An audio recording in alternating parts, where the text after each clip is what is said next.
What's happening, everybody? Of course, it's your host, Brink Young, and you're tuning in to the most award-winning talk show in Memphis, Atlanta, Mobile, Alabama. Of course, the trophies are in the background like they supposed to. I'm talking about BrinkTV. Now, do not adjust your TV set. We got a familiar face kicking it with us on the couch.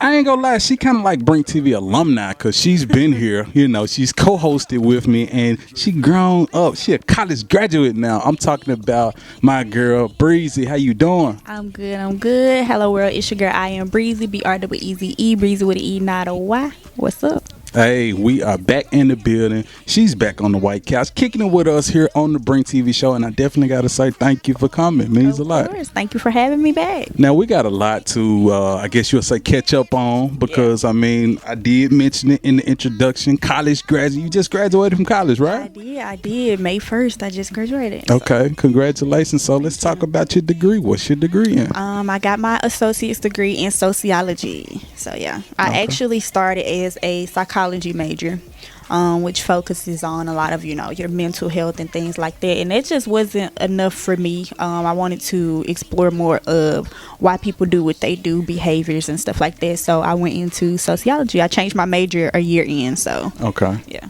But you here now, got that paperwork, got that degree. Got that degree under my belt. I got to say this, like, it's not too many college graduates on the BrinkTV show, so I definitely got to thank you for coming on the show. Like I say, Thank you. We got an artist with brains, Hey, I'm just saying, I'm keeping it honest. So it's a few things that we got to talk about because, like I said, I've been knowing you for years. We've been working with each other for years. But I would say recently, like within the last couple of years, I've seen so much growth, so many changes, so many developments, and I'm just like, is that the same Breezy? What's going on? So let's go ahead and talk about it because it's differences in not only your look but your content, your music. So let's talk about it. So I started to make my change around like 2018, right when I hit 18. Okay. I kept my name, I want to say, for about 2 years, 18 through 19, which was formerly Celebrity Teen Star Breezy. You've known me through all my names, so I was Celebrity Child Star Breezy, Celebrity Teen Star Breezy, right. And now I am Breezy. Right. So I changed my name, I think, right when I hit 20. I was out of my teens. Okay. So that's when I changed my name, and that's really when everything started to just, boom, boom, pow. Okay. But yeah, I think it was just time for me. I kind of grew up, I guess you would say, a child star, doing music for so long. I'm 10 years in, coming up next year or this year. And it was just time for something new, My conversation was different. The stuff I was going through in life was different. I was grown now. So, of course, the content in your music changes. It's not, I'm in school or, my socks is rainbow.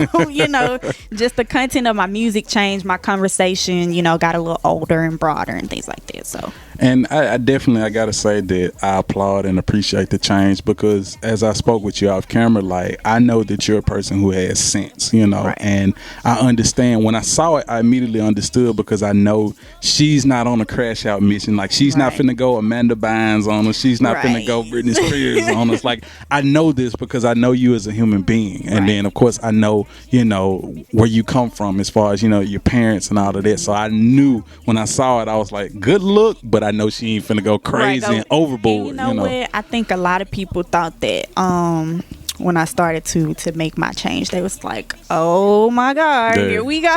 She finna go crazy with it. That thing Breezy finna be off the chain. Right. Yeah. Like, I'm not, that's not what's happening. But it was just time. Yeah. I needed to make that change for myself. I didn't want to be one of those people creating music that I couldn't even relate to. Yeah. So I had to go ahead and just put it out there. I was nervous, don't get me wrong. I was nervous about changing my name. I was like, what if the people who knew me as this can't find me? What if they're like, what's she doing? You know what I'm saying? That's very important for people to be able to relate and put together, your changes throughout your career. it wasn't so much as a big jump from child star to teen star, because the content was still the same, you know what I'm saying? But from, you know, the kid era to now, okay, she grown, it was definitely a scary change. And then my look changed. I was like, oh Lord, am I gonna get judged? Is you know, because I did kid music, I was a kid, so I was like, parents not gonna let their kids listen to me no more, or the people who I was now in the adult era of music with, they're gonna look at me like, you this little baby who just think you trying to pop out. Like I didn't know what to expect from nobody. So, you know, I was like, whatever, we just gonna go with it. And my team, my parents, my family, you know, management, everybody was behind me. They was like, you know, as long as we do it right, you know what I'm saying, we strategic with it, and if it feels good to you, then that's what we gonna do. So one thing that I definitely gotta say is, like, the beauty of being a child star is your fans grow with you.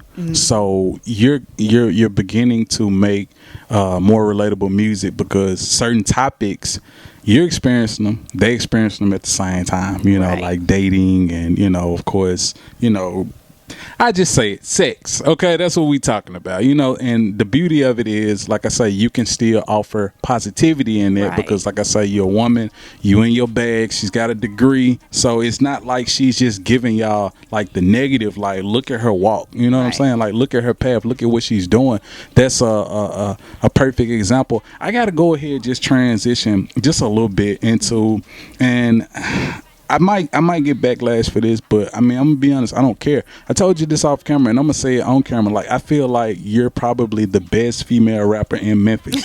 You know, as far as like talent wise, like, I see a lot of females, you know, and I've had a lot of them on the show. I've had a lot of them on the couch, and not to discredit any of them or anything like that, but like, talent wise, they can't do what you do. I haven't seen them do what you do. Like, you have artistry, you know, like your craft is so perfected, it's so polished. Like, when I see you perform, I know that you probably rehearsed like 1,000 times. I know that you probably in the mirror with a microphone, or, you know, maybe on you know, in a building, or, you know, something like that. Like, I know this, like, but I don't see that with the others, you know. It's kind of like the traditional, you know, standing side to side, or they performing like the guys perform, and I'm like, ugh, come on, you know. You know what? Me doing music as a kid, okay, my dad has nothing but girls. He's very much so protective, okay, and he is my business manager. Yeah. My mom, on the other hand, is my personal manager. Okay. You know, artists, you can't have multiple. I have, you know, multiple. You got your business, personal, you got tour management. You have these different managements. It's not always just one person wearing every hat. And so with that being said, when I started to become a teenager, like 13 through like 18, you know, just getting up in there, like, my dad, I'm gonna say it, he dressed me like a little boy. I'm gonna say it. I'm gonna say it. Like, I was wearing the baggy jog. I was fresh. Don't get it twisted. I was fresh, all custom. The merch was all mine. I was always fly, but I was kind of dressed like a little boy. Okay, you know, the joggers, the sneakers. Even though that was my swag on an average day, you know, it was like, okay. When I hit like 16, I was like, okay, I'm cute now. Like, can I be cute? Yeah. Can I be girly cute? You know what I'm saying? And I get it, because, you know, especially in the industry, it's a lot of predators out there. I'm weirdos. Like, go and put it out there for the women who in the industry. Even men, like, people weird. Okay, people very much so weird, and I understand. You know what I'm saying? Now that I'm older, people weird. Yeah. I'm just say that. You know, so I get it, but, you know, you got to be able to, you know, be you in all aspects. So, you know, we were able to get past the hump of, you know, the little boy clothes. She grown now. And now she is showing so much sex appeal on the BrinkTV show. See, it's weird for me. Like, I can't talk to you like I talk to the other female, because, you know, they just be, you know, everything out. You know what I'm saying? But I've been knowing you for years. I can't just do that. You know what I mean? Right. It's kind of weird. It's like my little sister. You know what I'm saying? My niece or something. I can't just do it. But let's talk about music, because, you know, you're an artist, and we ain't said too much about music. So you got a single upcoming with T-Rail. Yes, I do. How did it happen? You know, my team be on point, man. Yeah. They had your girl on point. I'm talking about, I was at home taking a nap. Okay, I don't get a lot of those. I was taking a nap at 4:00 in the afternoon. Yes, I was. And they was like, get dressed, meet us at the office, then we're going to the studio in the warehouse, and we're finna get some work done. So I'm like, oh, they interrupted my nap. Yeah. Okay, let's go get to the bag. So I get dressed. my folks come get me. We head to the office, and my manager was there, and T-Rail's manager was there. I didn't know who he was at the time, but you never know who you stepping in the room with, so be on point at all times. So I came on point like I'm supposed to. So we doing the introduction. They was like, okay, well, we gonna meet y'all at the studio. And I'm still like, who is meeting me at the studio? But okay, let me, just be prepared. So we get in there, and T-Rail get out. I was in the studio, music busting, so I didn't really know he had walked in. Okay. Till, my manager, my dad was like, come out here, T-Rail here. And I was like, what? He ain't in Memphis? And you mean in Memphis? Right. Or right. in here? Yeah. He's like, he here, come on. I was like, okay. So he was in there, he was in the building, we was doing interviews, taking pictures, photo ops, video, networking and whatnot, and we ended up cutting not one but 2 records. So T-Rail will be the official feature for the remix to my single Same Energy. So that's gonna be super dope. It's an R&B vibe, so it's something completely different that you guys haven't heard from me yet, so I'm super excited about that. But he's also featuring on my single with Sir Kilo the Don, Make a Statement, so it's gonna be dope. All right, most definitely. All right, so let's go ahead and change things up, because I see you got a magazine with you, and I'm just curious. I want to know, what's the magazine about? What magazine is it? So this is Rap Life magazine. Okay. In case some of you guys don't know, I am the part owner of Rap Broadcasting, which is radio, television, magazine, print, and live explicit content. So, this is our first issue, volume 1 of the Rap Life magazine.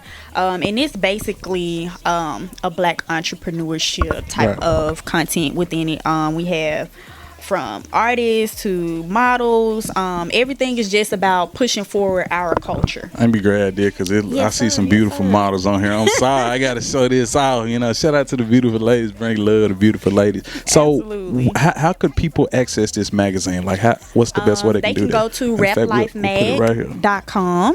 That's WRAP lifemag.com, and check it out. Get you some physical copies. It's also on there digitally, and we also have a business directory within there. So from videographers, photographers, venues, like everything you need from everything, not just entertainment but business as well. That's amazing. So off camera, we were talking about another thing. You're actually about to relaunch. You got some products. Mm-hmm. We got some self-care products, hair care products, skin, all that. Let's talk about it.